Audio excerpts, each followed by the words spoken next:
Sebuah rekaman ramai dibicarakan warganet di media sosial Telegram pada Jumat 27 Desember 2024.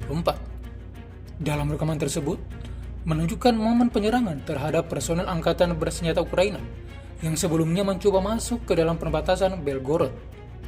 Alih-alih berhasil menjalankan misinya, posisi Ukraina habis dilibas kubu Moskow, seperti yang terlihat dalam rekaman.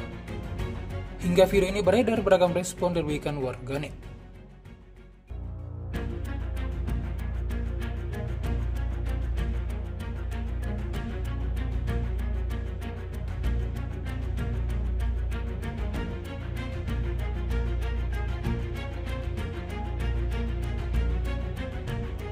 Download Tribun X sekarang, menghadirkan lokal menjadi Indonesia.